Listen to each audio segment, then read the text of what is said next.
parroquiales previos. Ojalá le comentemos a los docentes que llegue tarde de lo que vamos a conversar ahorita muy puntualmente. Es la entrega de contratos a los profesores que aún no han firmado para que pasen por donde Astrid, que la mayoría de profesores ya llegaron los contratos. Y respecto pues de ya las dos últimas semanas de mayo, pues es para el tema de entrega de notas y digitación. El 28 y el 29, como ya les había dicho, son los días para recuperar clases y en algunas asignaturas por alguna circunstancia, incapacidad, además no se pudo dar alguna clase. 28 y 29, ya les estaremos enviando correo de la fecha de entrega de productos de Escuela de Maestros. Y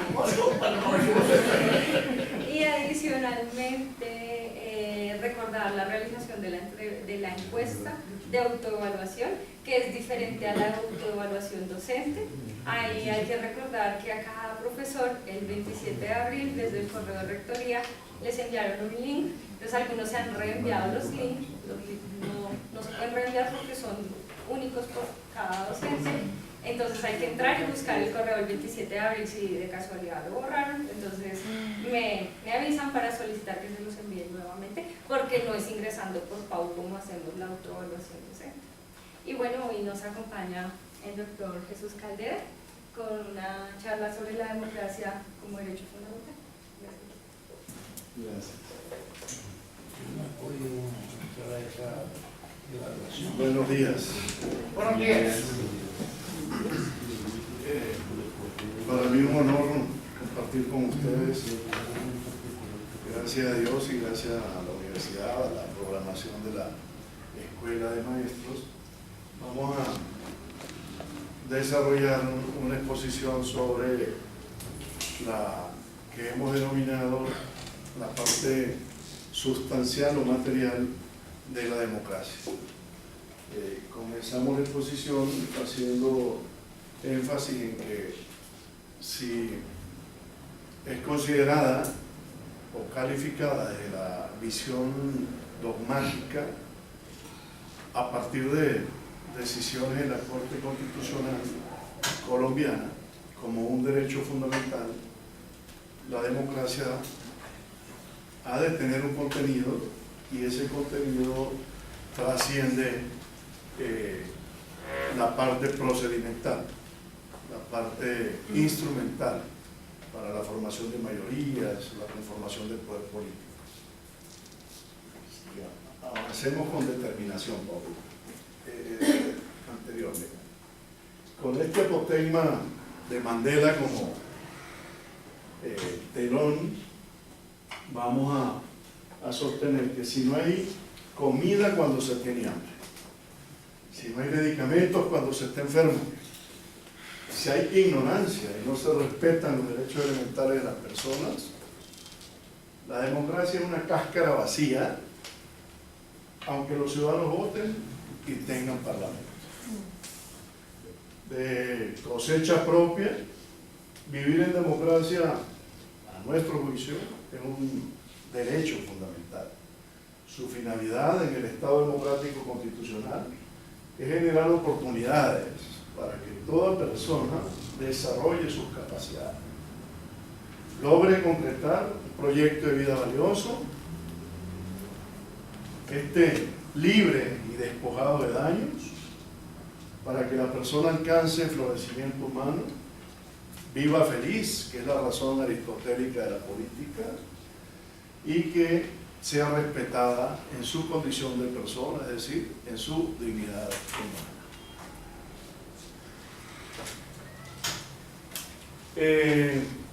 La vez anterior compartimos en qué versó nuestra investigación doctoral. Hoy vamos a hacer énfasis en que la parte sustancial o material de la democracia se viene relanzando en los distintos foros académicos, políticos, de discusión sobre gobernanza, derechos humanos, Estado social de derecho, Estado democrático constitucional. El elemento de dignidad humana no deja de ser para Colombia, centro de radiación constitucional. De hecho, Colombia se define como una república, tiene la categoría de Estado Social de Derecho, además instaura el principio democrático y dice está fundada sobre la dignidad humana, el trabajo y la solidaridad, en procura del interés general. Dignidad humana que tiene un enorme asidero luego de la segunda posguerra mundial, dignidad humana que en una muy apretada síntesis diremos que parte de Grecia como sinónimo de merecimiento, es tratada por los estoicos, especialmente por Cicerón, como algo que tiene que ver con la posición, el sitial y el honor, sobre todo de la persona que dirige lo público.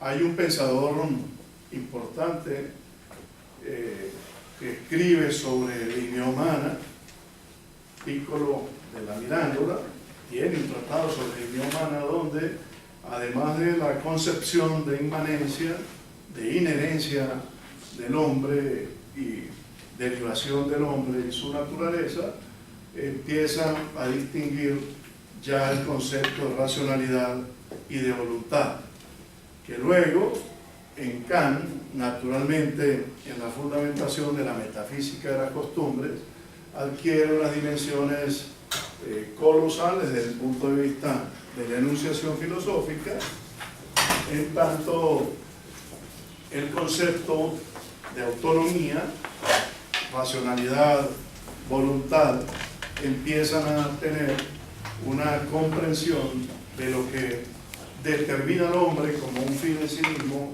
y nunca jamás como un medio.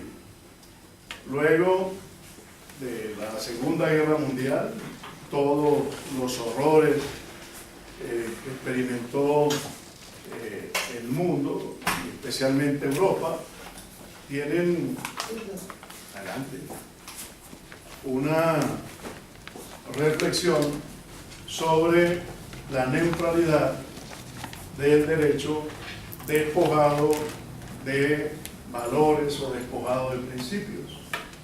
El positivismo, y elocuentemente, de manera además hiriente, muchos de los juzgados en Nuremberg, cuando escribían sus argumentos de defensa, siempre ponían: actué en función de la ley, acusé en función de la ley, juzgué en función de la ley, sin darse cuenta del oprobio y la devastación humana que implicó el Holocausto.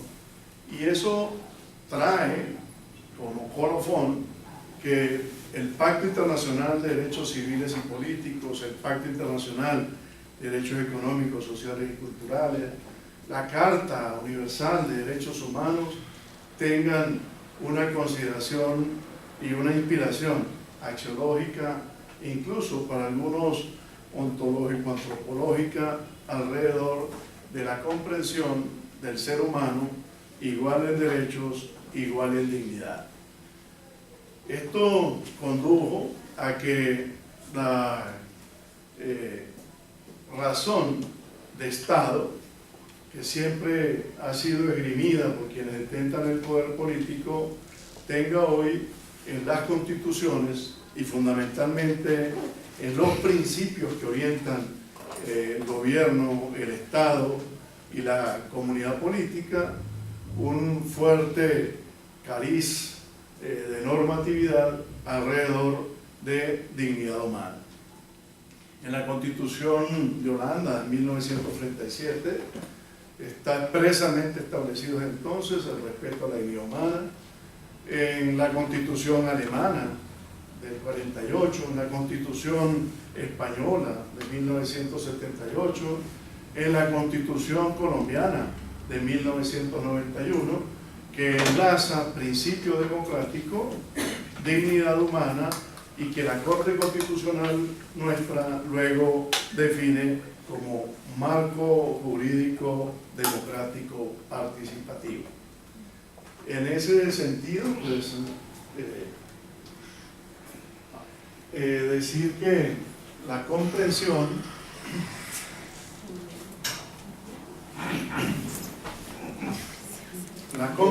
de la democracia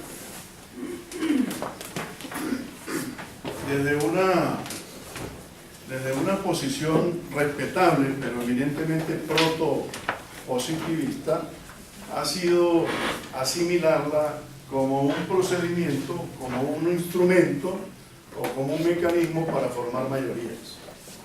De hecho, hay autores que hablan de democracia competitiva, democracia disputatoria, y dentro de esos autores Schumpeter y Bobbio son de los que definen la democracia como fórmula idónea para que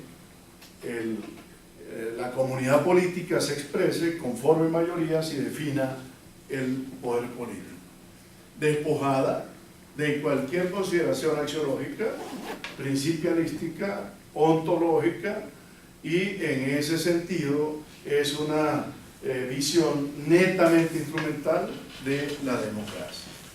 Nuestra consideración es que debe servir para el ser humano.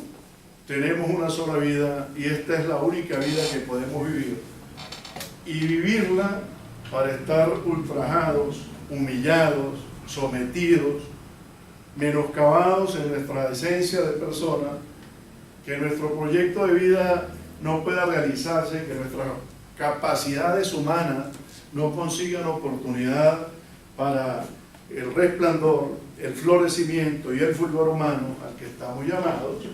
Podría perfectamente uno entrar a cuestionar qué tipo de sistema democrático es el que llegue a este resultado. Podríamos hablar de una puridad procesal, podríamos hablar de una absoluta asepsia instrumental, podríamos incluso decir que un gobierno determinado acude de manera transparente a los procedimientos, pero también podríamos ver que el resultado es el del sojuzgamiento, el de la humillación, el del ultraje a la condición de la persona, propio de los totalitarismos, propio de los absolutismos. No solo desde la visión decimonónica de la monarquía, también tenemos neo-absolutismos, porque hay príncipes electos popularmente. Tenemos hoy monarcas que son el fruto del procedimiento, y tenemos gobernantes que por los métodos y procedimientos de la democracia destruyen la esencia de la democracia misma, cuando menoscaban la dignidad humana y cuando hacen de la persona un instrumento al servicio del poder, un código de barras, una cifra, un número, una cosa. Y esa cosificación de la vida, ningún sistema político que se respete podría sostenerlo hoy, a partir de la negación de los derechos fundamentales de las personas. Un enfoque basado en derechos humanos pone el concepto de capacidad humana central de Nussbaum, de Sen y otros en el centro de la discusión. Capacidades que tienen que ver con el talento innato de los seres humanos, pero también con un conjunto de bienes, con un conjunto de elementos que giran alrededor de la comunidad política para que la persona alcance florecimiento. Y en este sentido hay normas del derecho interno, normas del derecho internacional que se conjugan y se complementan y permiten definir un núcleo esencial, un contenido material de la democracia mucho más allá del sufragio, mucho más allá de la convocatoria de elecciones, inclusive mucho más allá de la comprensión de los partidos como venas por las que irriga el corriente de la voluntad popular.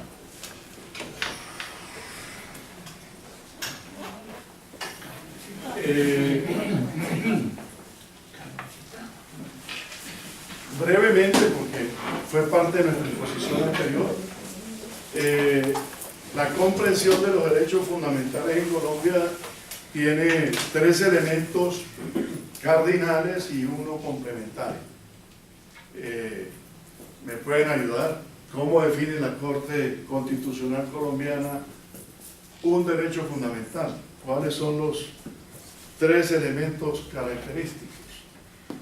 Dogmática constitucional colombiana.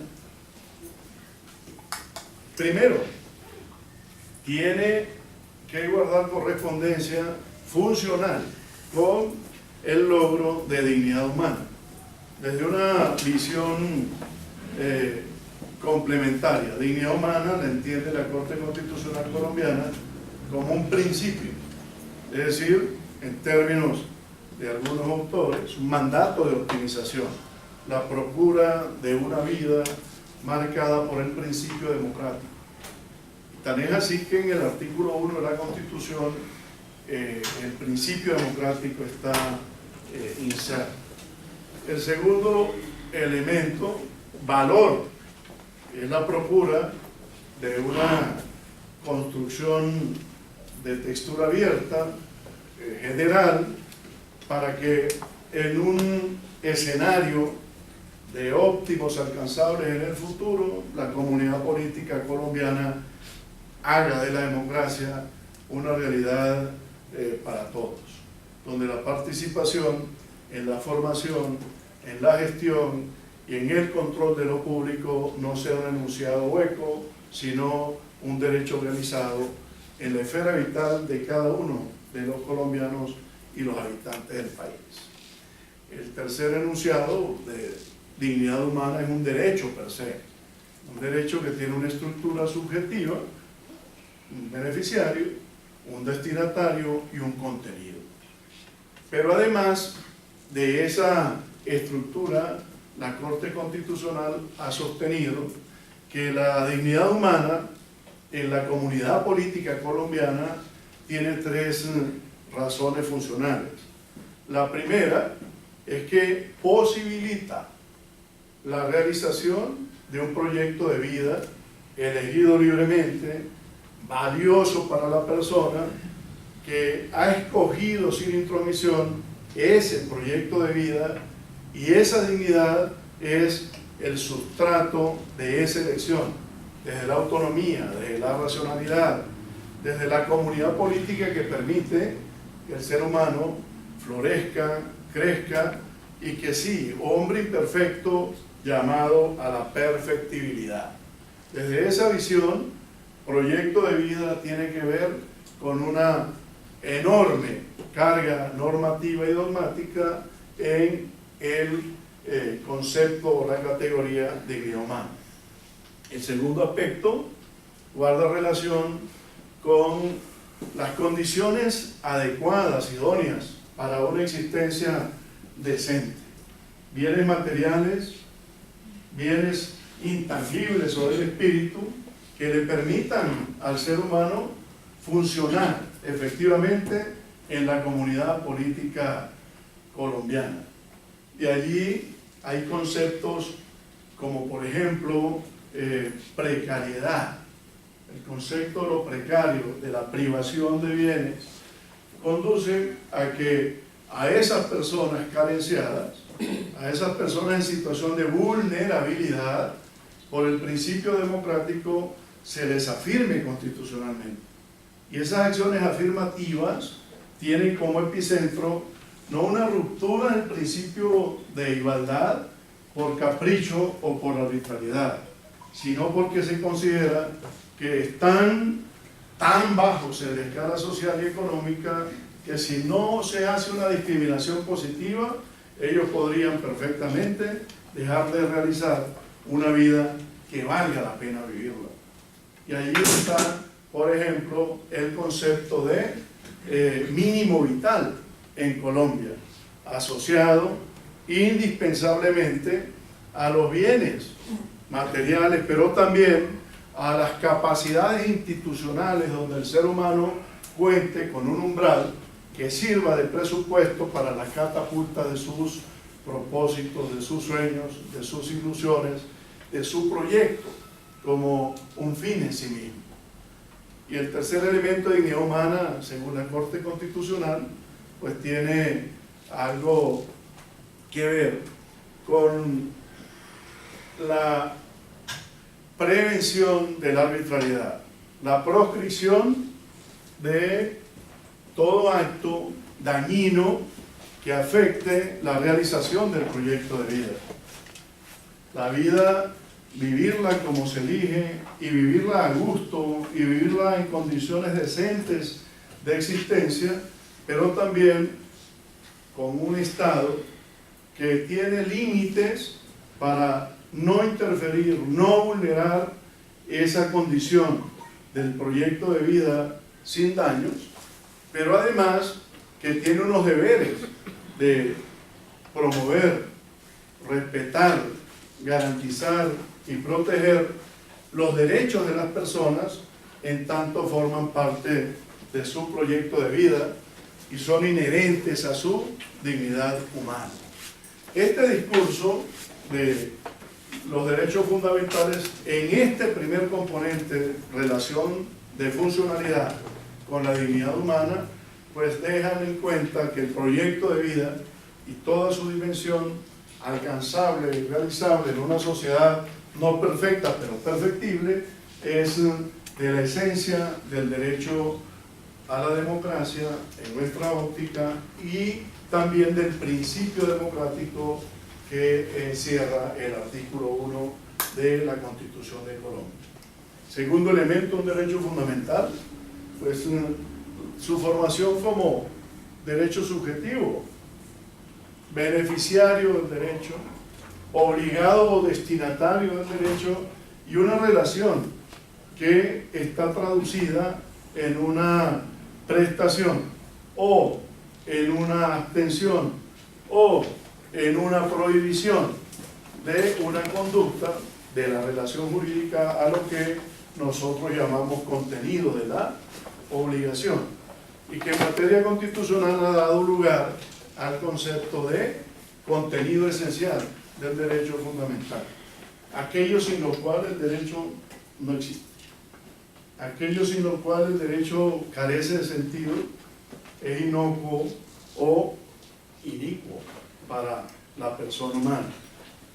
Ejemplo, el caso de la salud en Colombia. Tránsito interesante para en la evolución política y constitucional colombiana, entender que no era derecho fundamental, que luego fue reconocido si tenía conexidad con otros derechos, esencialmente con la vida, y luego, a partir de decisiones de órganos internacionales de protección de derechos y de la Corte Constitucional colombiana, se genera una línea dogmática fuerte, robusta, a partir de la cual salud termina siendo derecho fundamental, y hoy por hoy inclusive hay ley estatutaria sobre el particular, pero no todo procedimiento médico y no todo acto clínico forma parte del contenido esencial.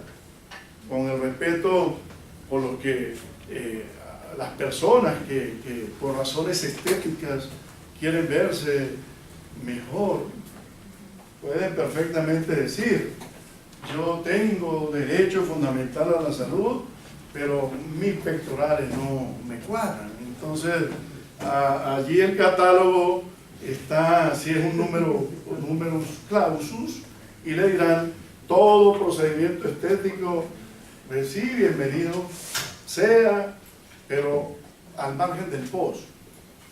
Eso no está cubierto por el sistema y no tiene el Estado la obligación de asumirlo en tanto en cuanto no forma parte del contenido esencial. En materia de democracia, pues a eso nos vamos a ceñir en la parte final de la exposición. Termino este tema de derechos fundamentales diciendo que el tercer elemento que la Corte Constitucional colombiana exige para que un derecho sea fundamental tiene que ver con un consenso muy robusto, muy importante de dogmática constitucional.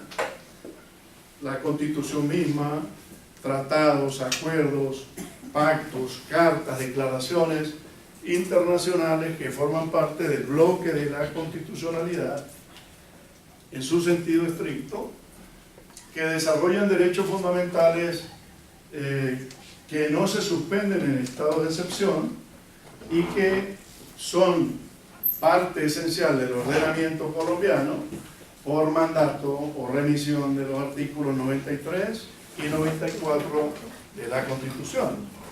Bloque de constitucionalidad que hoy ya está avanzando en su comprensión y se denomina ahora constitucionalismo multinivel, de cómo por vía de complementariedad el sistema nacional recibe normas y forman parte de la Constitución misma sin que expresamente estén en ella, y hoy tenemos, por ejemplo, avances en materias problemáticas de la vida de la comunidad política como la consulta previa.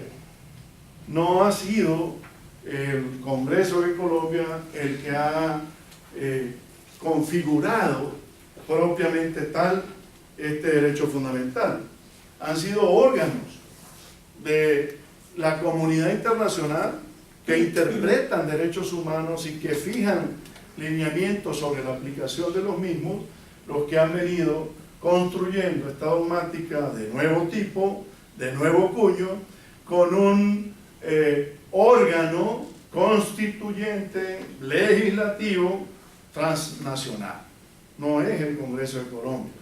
Son resoluciones, muchas de ellas, de los consejos de los organismos creados a través de los pactos. Por ejemplo, el Consejo de Derechos Civiles y Políticos, los comités como el de reprensión o proscripción de la tortura, el Comité de Derechos Económicos, Sociales y Culturales, el Consejo de Derechos Humanos de las Naciones Unidas, que vienen generando una dogmática de los derechos humanos en correspondencia con la Declaración y el Plan de Acción de Viena del año 1993, que califica los derechos indivisibles, universales, interdependientes, interrelacionados, y que todos en su conjunto, vistos desde una dimensión de la integralidad, posibilitan el respeto por la persona, la valoración de su dignidad humana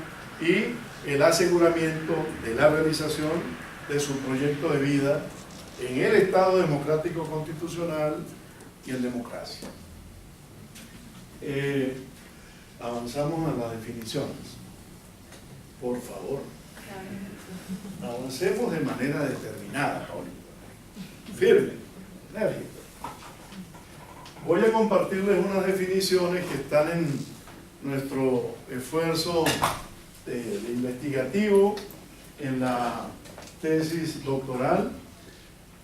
A ella pueden acceder a través de jesuscaldera.com, www.jesuscaldera.com, cuando los hackers del totalitarismo del siglo XXI venezolano lo permitan. Lleva más de un mes la página, no ha podido restablecerla ni mandar que más. Pero en todo caso se lo puedo compartir a la dirección de docencia con nuestra siempre amable y diligente Dayana, y tengo un resumen, por si acaso no quieren leer las 800 páginas de la tesis. Hay un resumen de 80 páginas, entonces, amigable. Pero haces un resumen del resumen. También, pensando en Jorge, se llama Compromiso de un demócrata con la democracia integral. Se lo voy a compartir. Lo preparé para hoy, pero imagínense, en el contexto de elecciones que tiene Colombia, al final haré mención brevemente a eso.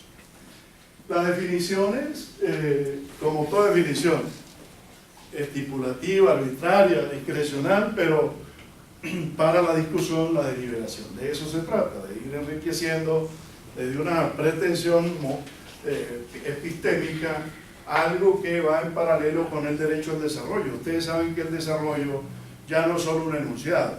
El desarrollo es un derecho que los organismos internacionales vienen construyendo.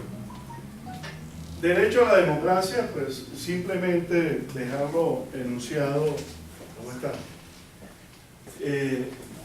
Como un derecho que es funcional a la promoción, garantía y respeto de la dignidad humana mediante la realización del contenido normativo para la expansión de oportunidades, desarrollo de las capacidades, libre elección de un proyecto de vida valioso y sin daños, con condiciones materiales e inmateriales iguales, que permitan participar a la persona en la comunidad política, que tiene un núcleo esencial, abigarrado y complejo, que es un haz de derechos que se realizan los civiles, los políticos, los económicos, los culturales, el desarrollo y otros de manera interdependiente, interrelacionada, en pos de la concreción del bien común, en pos de la felicidad de la persona y de la conformación de una comunidad política firme en un Estado democrático constitucional. Hay otra más sintética. Es un derecho fundamental cuyo goce es funcional al logro del contenido normativo de dignidad humana ya anunciado, mediante la realización interrelacionada e interdependiente de todos los derechos fundamentales de su núcleo esencial complejo, por todas las personas, para el desarrollo de su proyecto de vida valioso y sin daño, que en condiciones materiales y inmateriales de igualdad, cada cual elige libremente en el Estado social de derecho, dotado de mecanismos jurídicos e institucionales para su protección o su exigibilidad. Y ya luego les digo por qué no el tema de justiciabilidad. La Corte Constitucional Colombiana ha considerado, en este tiempo de los derechos fundamentales, que la exigibilidad, que era uno de los presupuestos basales de la categoría de derechos fundamentales, hoy por hoy está circunscrita a un elenco amplio de acciones, de actuaciones, en procura de la satisfacción de los derechos, donde el reclamo, la petición, la movilización, la huelga, un medio de comunicación, actuaciones de organismos internacionales o de ONGs, pueden perfectamente ser artífices de la procura de la satisfacción de los derechos. No se circunscribe a la justiciabilidad, que es el concepto por medio del cual se traduce en una pretensión llevada a una instancia judicial un derecho, un reclamo sobre un derecho. El concepto de justiciabilidad es hoy la especie, exigibilidad es el género, pero la Corte Constitucional considera que exigibilidad, si bien es concomitante, no es una razón calificativa de un derecho fundamental en este momento de la evolución dogmática que ella produce. El derecho a la democracia, y esta presentación desde luego con el mayor sentido de la generosidad para la discusión y la crítica de ustedes, se la voy a hacer llegar al departamento de docencia para que, si lo consideran, lo compartan con ustedes. Estamos hablando de un derecho comunitario. Nosotros hemos pretendido construir una tesis alrededor de la cual se está conformando y está en etapa naciente un derecho de la democracia también en el ámbito comunitario andino principalmente, y Colombia tiene que mirar con atención la Comunidad Andina de Naciones. Somos parte de la Comunidad Andina de Naciones. Perú, Bolivia, Ecuador y Colombia integran un sistema normativo andino, y tenemos una Comunidad Andina de Naciones, y hay un sistema de integración andino, hay un Consejo Presidencial andino, hay una reunión de cancilleres del área andina. En mala hora, Venezuela sale de la Comunidad Andina de Naciones y en buena hora, algún día, Venezuela volverá a la Comunidad Andina de Naciones. Tenemos topografía, orografía, cultura, historia, valores, identidades similares.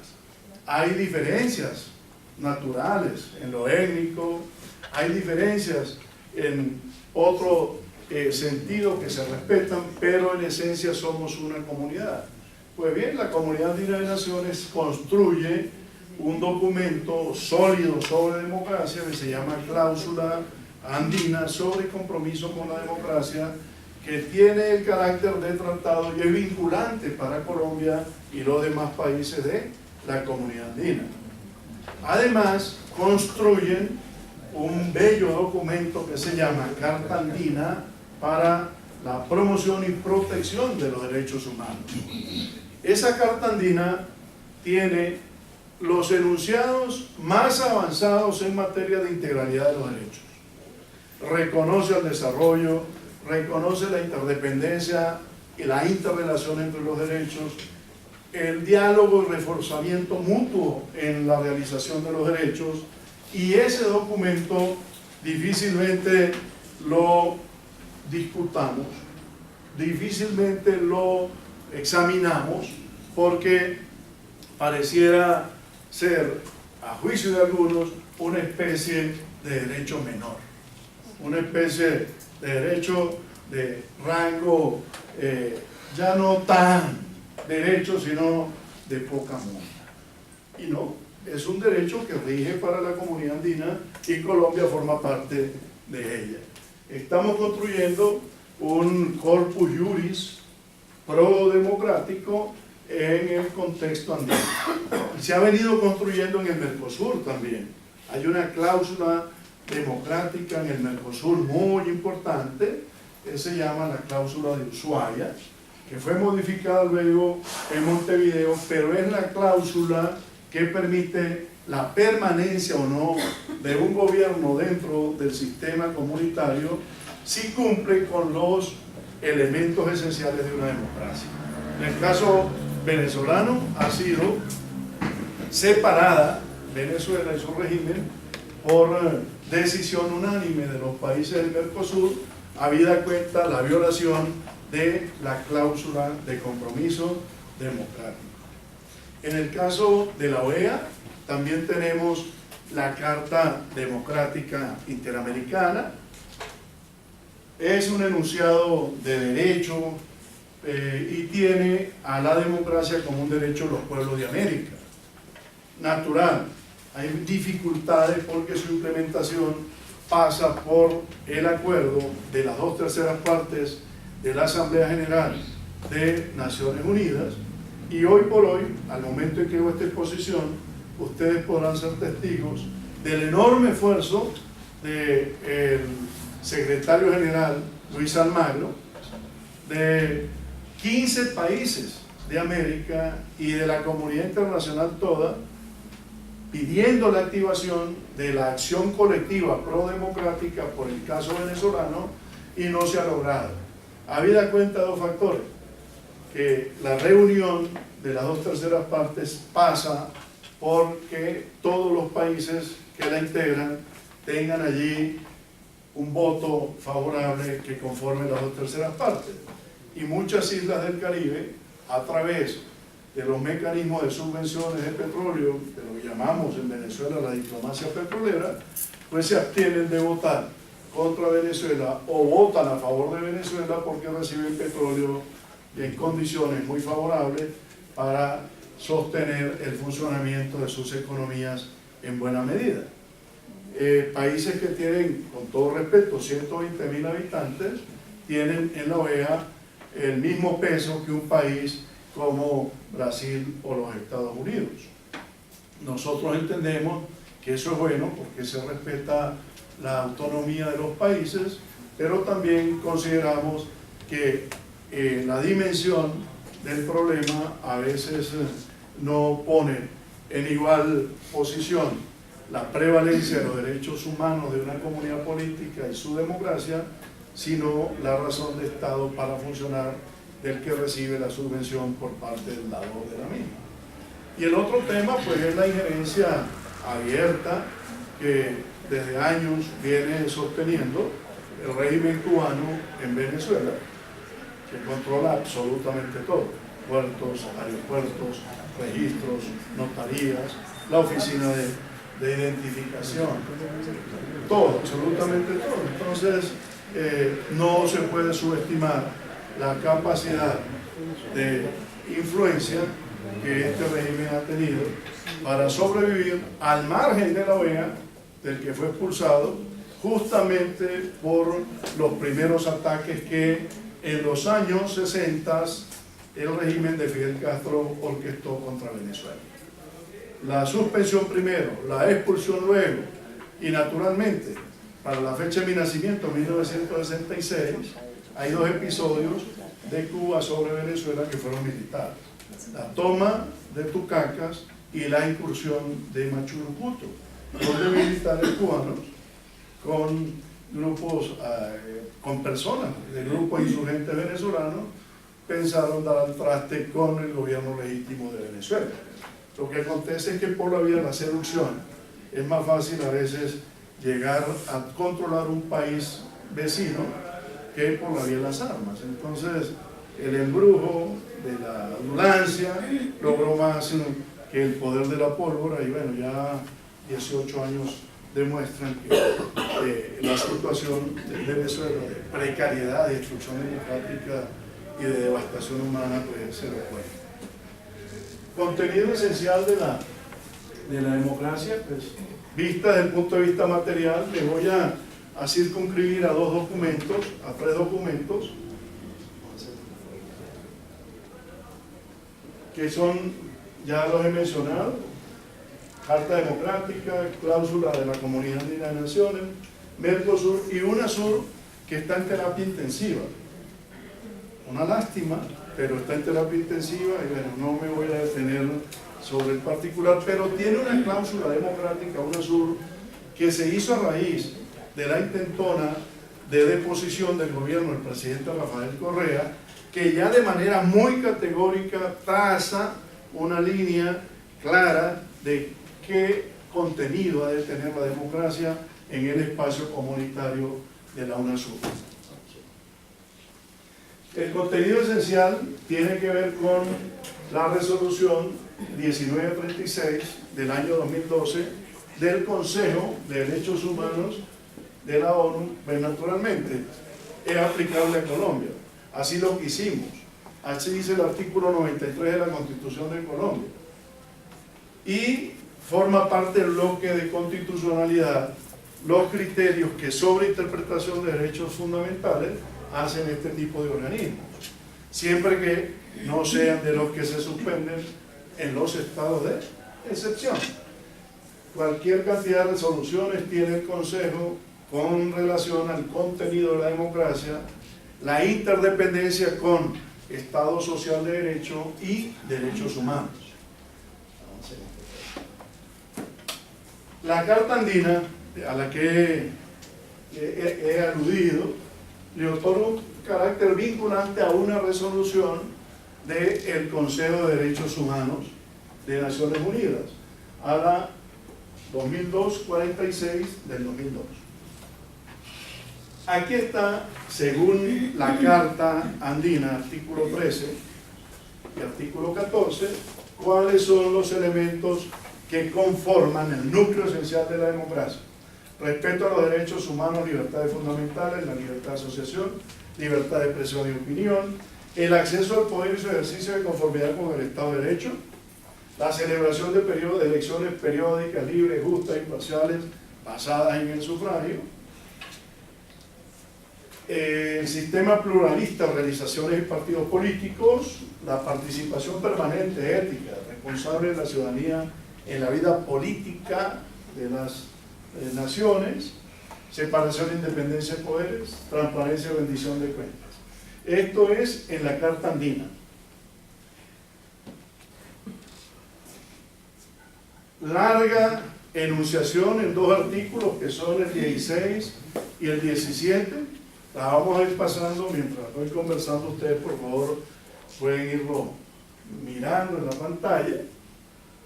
Tiene una muy amplia y muy extensa conformación, el núcleo esencial de la democracia. Y como verán, no se identifica única y exclusivamente con el proceso electoral. Tiene que ver con la realización efectiva de los derechos fundamentales y la consolidación del Estado constitucional democrático. Derechos que, si tienen esa interdependencia y esa interrelación, hoy por hoy vienen definiendo que la democracia no se quede o no se reduzca a lo instrumental, sino que adquiere este sentido material y esta razón sustancial de la que venimos conversando. Por ejemplo, todo lo que son tratados, acuerdos, pactos sobre materia de minorías, proscripción de la tortura, el trabajo de niños, la no discriminación de las mujeres, el asunto del género, la autonomía que tienen las comunidades étnicas, todo hoy forma parte de un contexto de dogmática internacional que viene a consolidar una parte sustantiva de la democracia. Por ejemplo, el tema del ejército. Se tiene que los actores militares, sus órganos de dirección, han de estar sometidos al poder civil y rendición de cuentas. Difícil que un régimen en donde hoy por hoy se considere democrático no se le exija aún a las fuerzas militares rendición de cuentas. Y ese asunto naturalmente deja solo el tema de seguridad y defensa, de gastos reservados, calificados previamente por la ley, al margen de esta consideración. ¿Cómo se concibe la igualdad y protección ante la ley en una democracia? En un catálogo de actuaciones: vida, libertad, seguridad de las personas sin discriminación, información, justicia,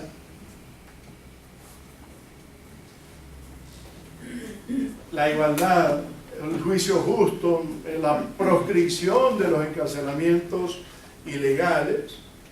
Al momento en que hago esta exposición, previa consulta, en Venezuela hoy hay 519 presos políticos. Hay unas personas que tienen más de 27 traslados y el juez nunca ha despachado. Hay personas que están privadas de libertad por tribunales militares creados para el caso, porque los jueces militares en propiedad, que tienen la condición de jueces ordinarios de carrera, como dicen aquí, no se le midieron al abuso. Y pues eso forma parte de una serie de normas. Por ejemplo, hay un subcomité de Naciones Unidas que examina casos de detenciones ilegales o arbitrarias. En Colombia respetan a pie juntillas esa resolución y es una especie de habeas corpus internacional. Verificada la situación, el país de la agresión tiene que poner en libertad al privado injustamente. En el caso venezolano, específicamente Leopoldo López, no solo hay decisiones de la Corte Interamericana y de los distintos órganos de Naciones Unidas, sino que se reiteran en el tema de una privación absurda de libertad edificada sobre el testimonio de una jueza que dice que fue amenazada de muerte para fallar, y de un fiscal que está hoy protegido en los Estados Unidos que dijo que la acusación la hizo bajo coacción y amenaza de muerte. eso que diera para un recurso extraordinario de revisión que manejan muy bien los señores penalistas, podría perfectamente ser objeto de un estudio en la Comisión de Detenciones Arbitrarias, y lo fue, y la resolución no ha sido acatada por el régimen venezolano. Aquí hay unos mandatos de optimización con términos de principio para el fortalecimiento de la democracia. Por ejemplo, el tema de protección social, pensiones, eso tiene que ver necesariamente con una buena democracia, diálogo social, empoderamiento político de la mujer y los sectores minoritarios. Carta democrática, ya para ir cerrando la exposición, la Carta Democrática Interamericana tiene unos estándares mínimos del contenido esencial de los derechos, enuncia que los pueblos de América tienen derecho a la democracia, y yo les quiero hacer un llamado. La Corte Constitucional de Colombia, cuando ha hecho los exámenes de exequibilidad de toda esta normativa internacional, ha venido considerando que la democracia en su vertiente participativa y el principio democrático tienen un robusto y un sólido asidero constitucional. Y este examen lo he hecho a partir de la dogmática de la Corte Constitucional colombiana y de otros sistemas, poniéndolo en diálogo naturalmente con un régimen que ha destruido la institucionalidad y la democracia, como es el que me tiene aquí conversando con ustedes, a 11 años de China. Ya voy por 11 años, este 27 cumplo 11 años, pero de verdad siempre pido por el bien de Colombia, siempre valoro muchísimo Colombia, a ustedes, los respeto infinitamente, y cuando uno es importado en un equipo, tiene que sudar la camiseta, como está haciendo Wilker Fariñez en el Millonarios. Muy bien, Pero estamos en